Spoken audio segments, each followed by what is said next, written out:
Bismillahirrahmanirrahim. Alhamdulillahilladzi amarna bil ikhlasi wa ijtinabir riya. Asyhadu an la ilaha illallah wahdahu la syarika lahu dzul 'izzati wal kibriya. Wa asyhadu anna sayyidana Muhammadan 'abduhu wa rasuluhu imamul anbiya. Allahumma salli wa sallim ala sayyidina Muhammadin asyrafil man bil ardi was sama wa ala alihi wa sahbihi wa zurriyyatihi wa man tabi'al huda, amma ba'du. Yang kita hormati dan kita cintai para habaib dan para alim ulama, para muhibbin, hadirin hadirat rahimakumullah. Alhamdulillah, puji syukur senantiasa kita haturkan kehadirat Allah Subhanahu wa ta'ala, yang mana pada malam ini kita kembali dikumpulkan di tempat, di majelis yang penuh berkah dan rahmat ini. Salawat dan salam atas junjungan kita Nabi besar Muhammad sallallahu alaihi wasallam dan seluruh keluarga, sahabat dan zuriat beliau sampai hari akhir nanti. Para muhibbin rahimakumullah, al-hikmatu tsaminatu wal khamsun ba'dal mi'ah min al-hikam al-'ataiyah. Qala al-imam Ahmad ibn Athaillah as-Sakandari rahimahullah, nafa'ana bi ulumihi wa asrarih. Hikmah yang ke-158 dari Al-Hikam, berkata Imam Ahmad bin Athaillah as-Sakandari rahimahullah, wa nafa'ana bi ulumihi wa asrarih. Rubbama dakhala ar-riya 'alaika min haitsu la yanzuru al-khalqu ilaika. Kadang-kadang masuk itu riya atas engkau dari sekira-kira tidak memandang oleh makhluk kepada engkau. Artinya bahwa riya itu bisa masuk kepada kita di waktu kita sedang khalwat, di waktu kita sedang sendiri, di waktu kita sedang tidak dilihat oleh makhluk, kita beribadah di situ, itu bisa dimasuki oleh riya. Nah, jadi riya itu artinya bukan hanya bisa di tengah orang, tetapi riya bisa masuk kepada kita padahal kita sedang beribadah sendirian. Ar-riya 'inda ba'dil ulama qasdu ghairillah bi'amalin salih, sawa'un kana al-'amalu zahiran lin-nas aw khafiyan anhum.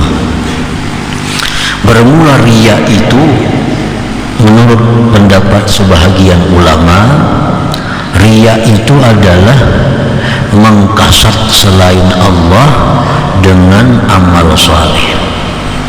Itu disebut riya. Mengkasat selain Allah dengan amal saleh, dengan ibadah. Nah, kita beribadah kepada Allah seperti sembahyang, haji, umrah, sedekah, salawat dan lain-lainnya, tapi tujuan kita itu bukan Allah. Tujuan kita adalah makhluk Allah. Nah, itu yang disebut dengan riya tadi.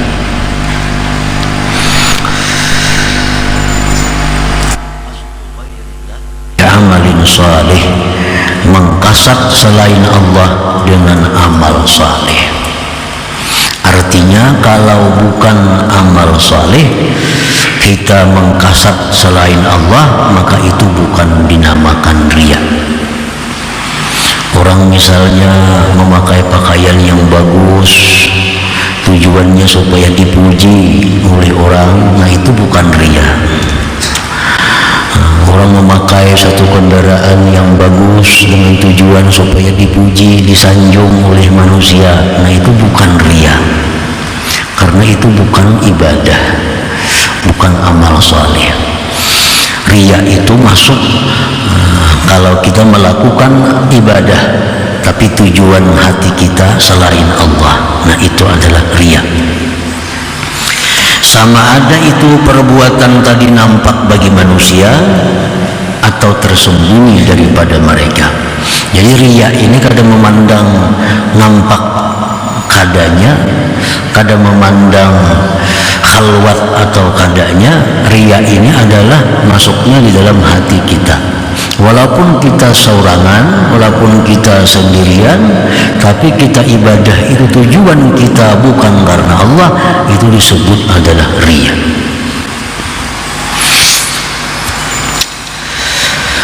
Riya salah satu aksam. Riya itu ada 3 macam. Secara garis besarnya riya itu ada 3. Al-awwalu, yang pertama, ayyaqsida bi'amalihi salih al-khalqa walaulahum lam ya'mal. Yang pertama bahwa dia mengkasat dengan amalnya yang salih itu adalah makhluk. Jikalau tidak ada makhluk, niscaya dia tidak beramal. Nah, ini riya yang paling besar. Riya yang paling besar. Jakanya kada ada orang, inya kada beramal saleh. Jakanya kada ada orang, inya kada akan melakukan ibadah.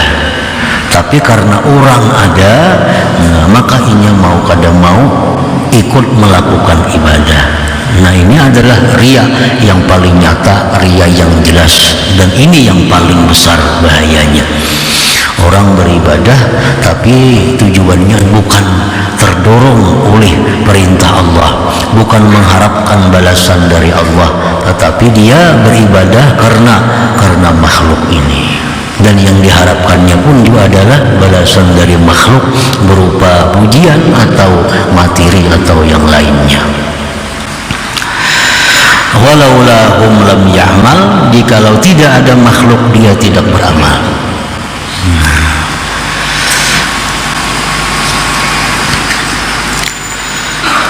Asani, yang kedua, ayya'mala, bahwa dia beramal saleh, bahwa dia beribadah kepada Allah, lil madhi wassana, tujuannya untuk dipuji, disanjung, dihormati, dicintai oleh manusia.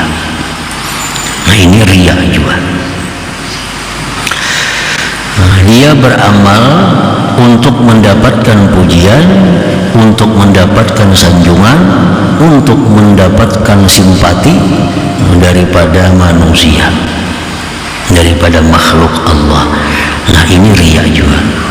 Walau lam ya'lamhun nas, sekalipun orang tidak melihat apa yang dia lakukan, sekalipun orang tidak melihat apa yang dia lakukan. Orang membaca misal satu amaliyah, dia baca surah ini, tujuannya dia membaca surah ini dia akan dihormati oleh manusia. Nah, dia baca ayat ini, dia baca surah ini, siapa membaca ini dia akan dicintai oleh manusia. Ini amalkan itu, diamalkannya. Tujuannya supaya orang-orang mencintainya, menghormatinya, memandang kasih sayang kepadanya. Nah, ini riya. Ini bisa terjadi walaupun di tempat sendiri, di tempat sunyi. Walaupun orang kadang melihatnya. Membaca misal surah Yasin 7 kali supaya dengan ini orang akan menghargainya.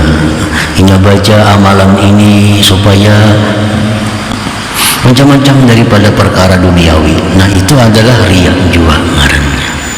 Riya.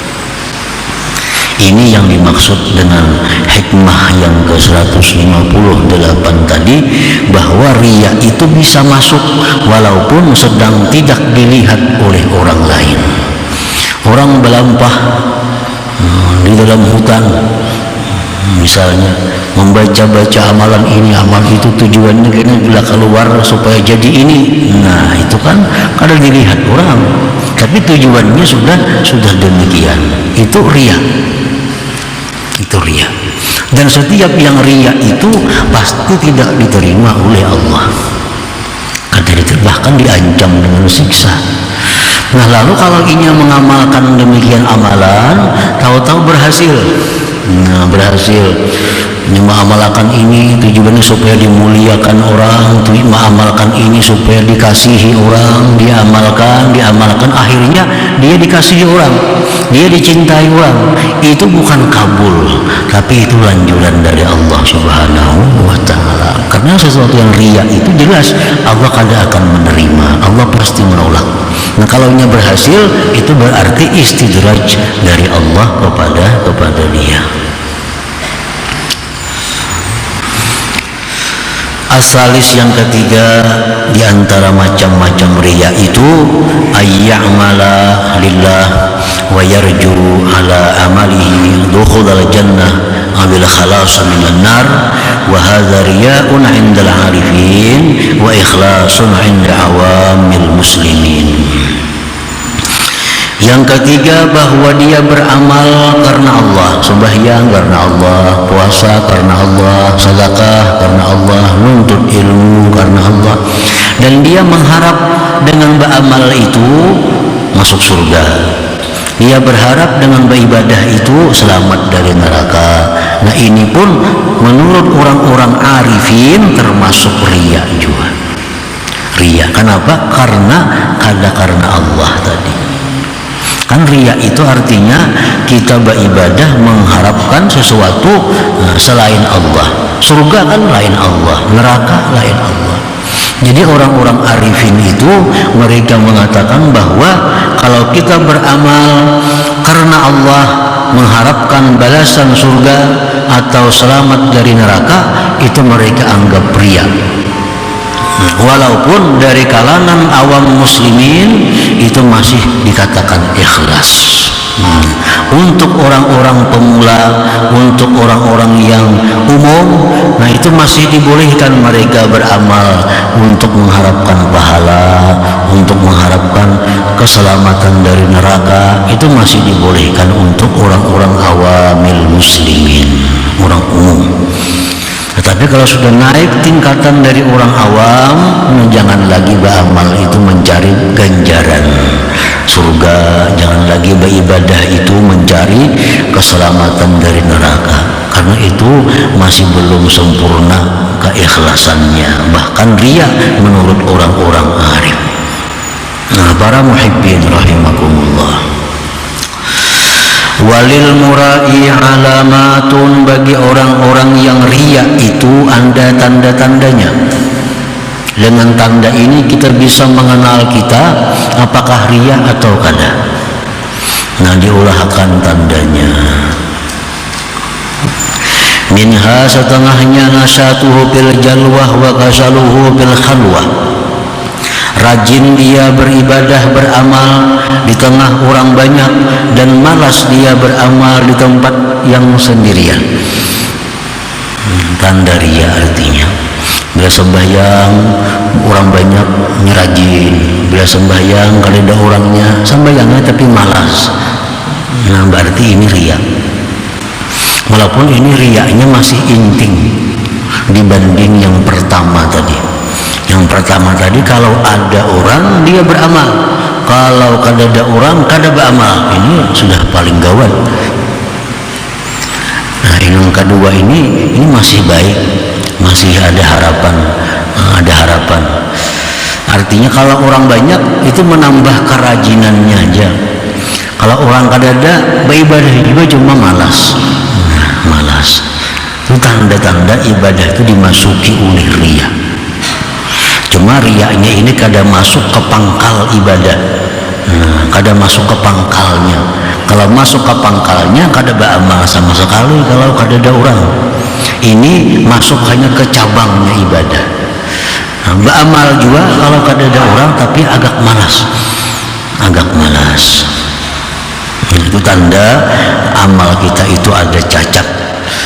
Bila mana rajin di waktu orang banyak dan malas di waktu khalwah, di waktu sendiri, itu berarti ada kemasukan penyakit yang namanya riya tadi. Au nasyatuhu 'inda zam wa kasaruhu 'inda wa nasyatuhu indal madhi wa kasaruhu indaz zam. Atau tandanya riya itu adalah rajin dia ketika dipuji dan dia malas ketika dicela. Malas ketika dicela. Ya, sembahyang berjamaah misalnya, menuntut ilmu, bersedekah, kalau dipuji orang enggak rajin benarnya. Kalau dipuji orang inya rajin benar. Kalau dicela orang inya malas. Inya malas. Ada yang mencela, napan itu mengaji, napan itu sembahyang berjamaah, apa itu bersedekah. Nah, dicela orang, nah inya jadi malas bersedekah. Nah, ini tanda-tanda riya juga. Tapi ada yang lebih besar daripada ini, orang yang bila dipuji dia beribadah, bila dicela ampih beribadah. Nah, ini gawat lagi. Gawat lagi. Kenapa kalanggar masjid sembahyang dicela orang, ini ampih ada lagi ke masjid. Nah, ini gawat lagi nih. Nah, sedangkan malas saja kalau dicela itu sudah ada masuk riya. Ini bersedekah, dikitnya juga orang bersedekah, maka sungguh dicela orang, ini kadang beri lagi, ini kadang beri lagi dicela. Nah, ini berarti itu riya. Nah, kalau dipuji maka dipuji. Aw nasyatuhu indal madhi wa kasaru indaz zammi. Aw itqanul amal haitsu yarahu an-nas wa tasahuluhu haitsu la yarahu an-nas. Atau dia memantapkan amal ketika dilihat oleh orang dan dia sembarangan beramal bila orang kada melihat. Nah, ini masalah amalnya. Ini kalau rajinnya sama aja, ada orang enggak, kada ada orang enggak, sama pada rajin. Cuma kalau orang adanya mantap amalnya. Kalau kada ada orang sembarangan, tasahul artinya sembayangnya sembarangan, membaca surah ayatnya sembarangan. Ini kada ada orang mendengari. Jadi kalau didengar orang, nah lalunya mantap, bacaannya mantap, gerak-geriknya mantap. Nah, ini sudah ada alamat riya masuk dalam ibadah itu. Nah, para muhibbin rahimakumullah. Qala Rasulullah sallallahu alaihi wasallam, inna akhwafa ma akhafu alaikum asyirkul aswar. Qalu wa masyirkul aswar ya Rasulullah? Qala ar-riya. Rasulullah bersabda, sesungguhnya paling aku takutkan atas kalian itu adalah syirik yang kecil. Para sahabat bertanya, apa itu syirik yang kecil wahai Rasulullah? Beliau menjawab, ar-riya adalah riya. Riya itu semacam syirik. Kenapa dikatakan syirik? Karena orang ini secara zahir dia ibadah, secara zahir dia menyembah Allah, tetapi hatinya bukan menuju kepada Allah. Hatinya bukan menuju kepada Allah, hatinya menuju kepada makhluk, mengharapkan pujian, pemberian, penghormatan dari mereka. Walaupun zahirnya dia beribadah kepada Allah. Nah, ini menyekutukan Allah, menyekutukan Allah. Wa qala sallallahu alaihi wasallam, dan sabda Nabi lagi, la yaqbalullah azza wa jalla amalan bihi mithqalu dzarratin min riya. Tidak menerima Allah azza wa jalla satu amalan yang pada amalan itu ada seberat zarrah daripada riya. Nah, kita beribadah itu ada sedikit dia bercampur riya itu Allah kada menerima ibadah itu, kada diterima oleh Allah. Imam Al-Ghazali mengatakan, bagaimana kalau kita menghadapi sesuatu masalah, kita beramal tapi bisa riya? Mana baiknya dengan kita kada beramal? Kalau aku menyumbang, kalau aku ini melakukan ibadah, aku ada riyanya. Tapi kalau aku kada melakukan ibadah, ya kada apa-apa, kada ada yang diriyakan. Imam Ghazali menjawab pertanyaan ini dengan jawaban bahwa beramallah seria-rianya, sambil berusaha sedikit demi sedikit membuangi, menghilangkan riya itu. Karena kalau kita kada beramal, itulah tujuan daripada iblis kepada kita.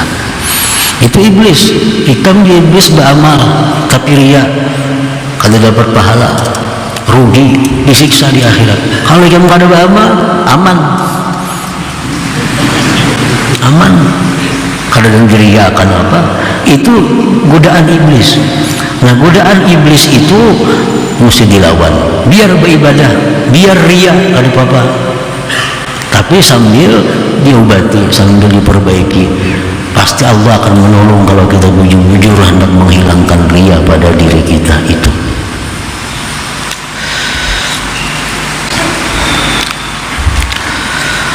Wa qala sallallahu alaihi wasallam, sabda Rasulullah, inna awwalan nas yuqda alaihi yaumal qiyamah rajulun ustushhida fa utiya bihi fa arrafahu ni'matah fa arafaha qala kama amilta biha.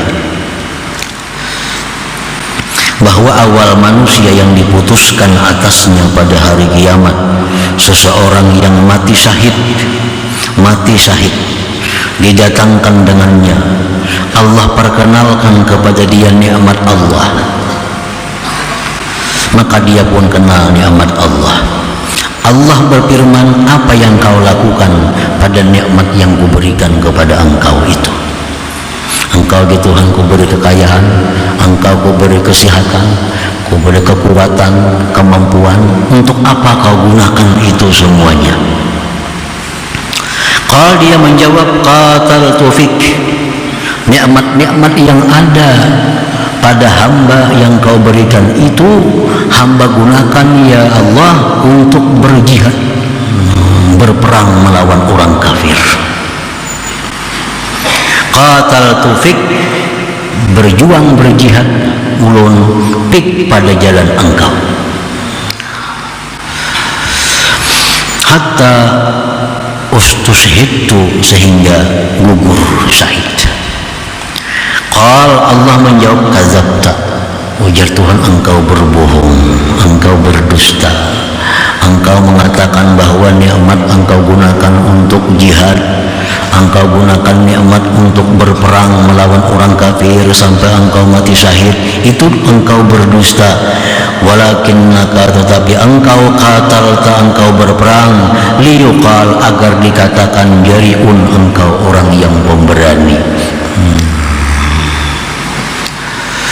Fakat kir, dan sudah dikatakan orang, engkau sudah mendapatkan apa yang kau mau, bahwa engkau dikatakan pemberani, engkau dikatakan pahlawan Islam, engkau dikatakan macam-macam. Itu yang kamu harap, itu yang kamu maksud dengan berperangnya engkau, dan itu sudah engkau dapatkan dalam dunia.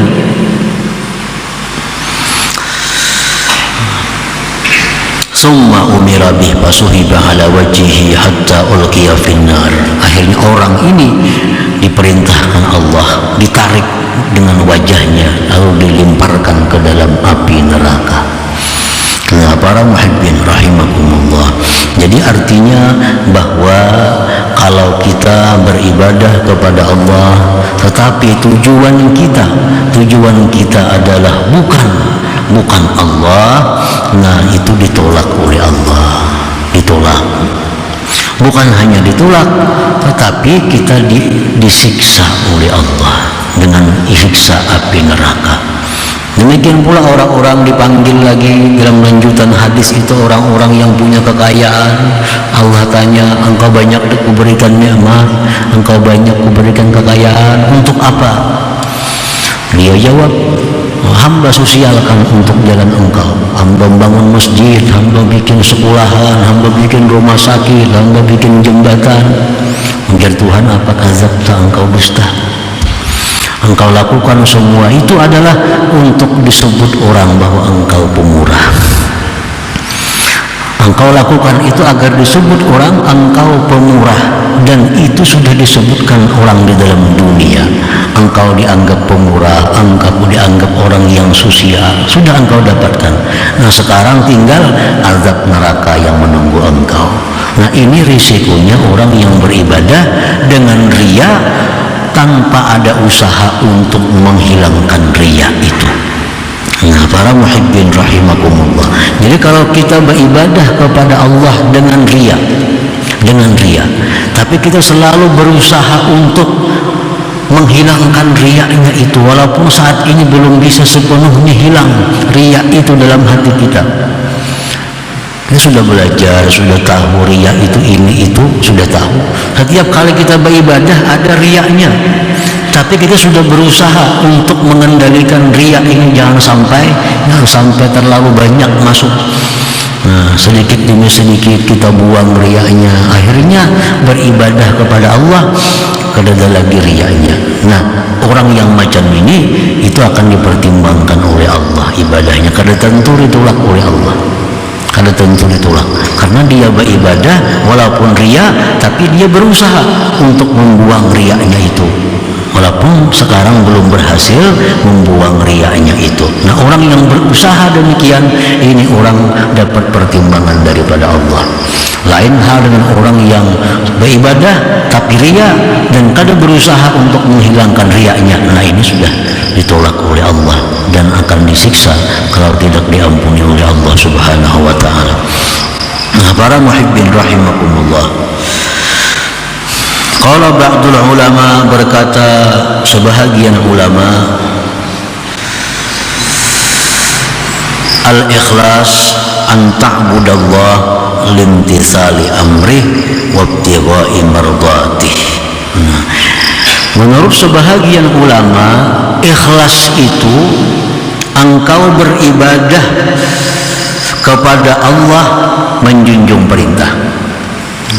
Setiap kali kita beribadah itu dalam hati kita ini menjunjung perintah, karena Allah memerintahkan manusia untuk beribadah.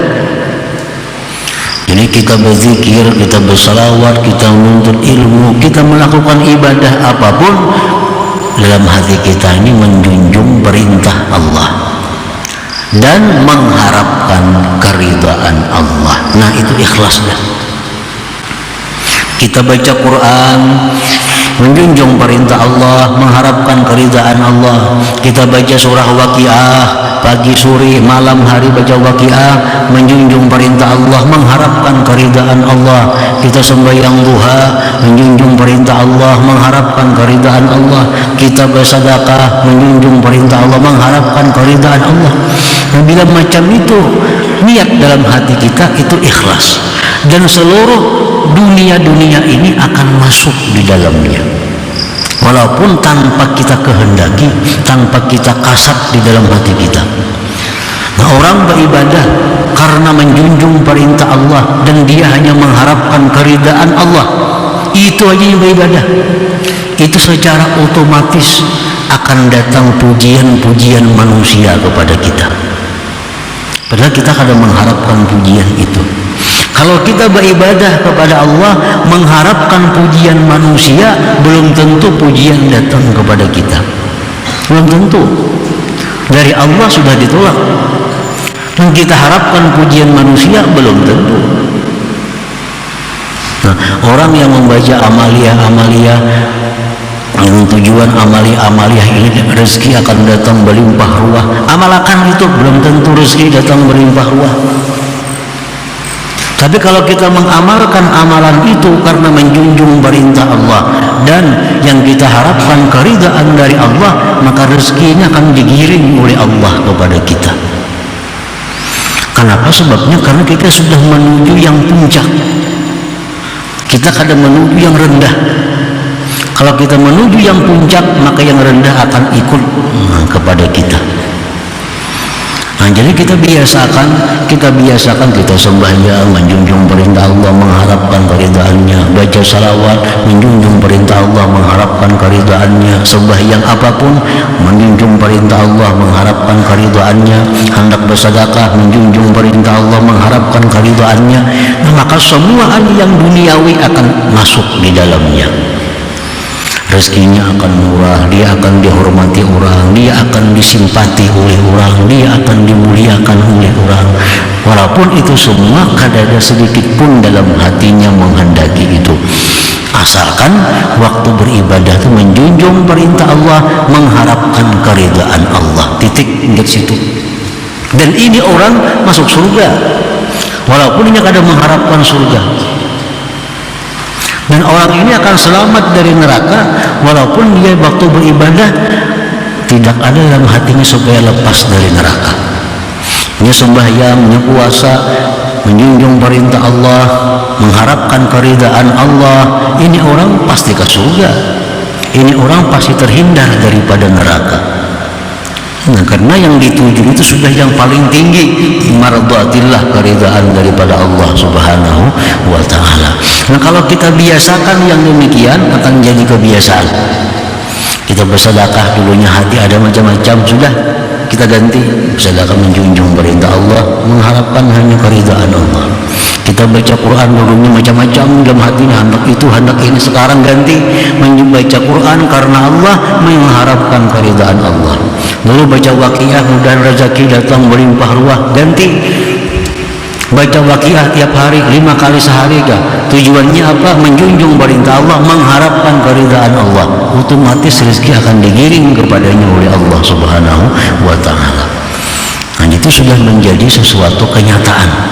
Setiap kita beribadah, menjunjung perintah Allah, mengharapkan keridaan Allah, maka segala sesuatu baik dunia atau akhirat akan masuk di dalam mardhatillah itu.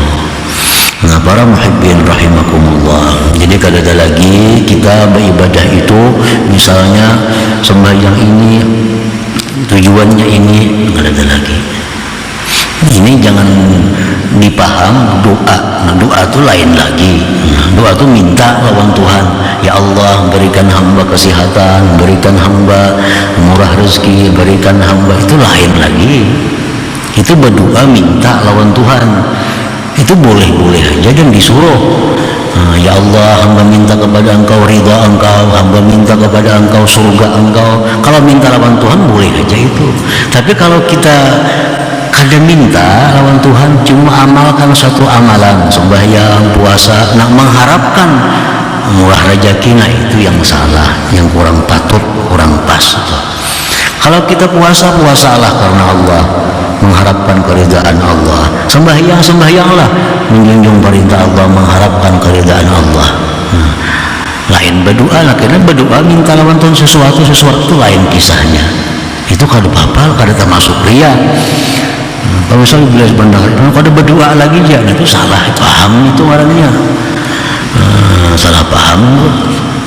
Kita sembahyang hajat lawan Tuhan, minta kepada Tuhan agar diberi ini, itu memang kita minta itu.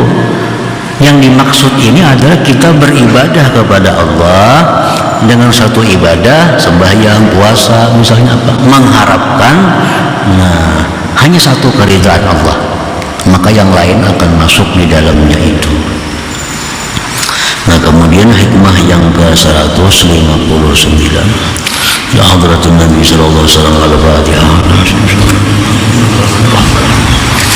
Ya kenapa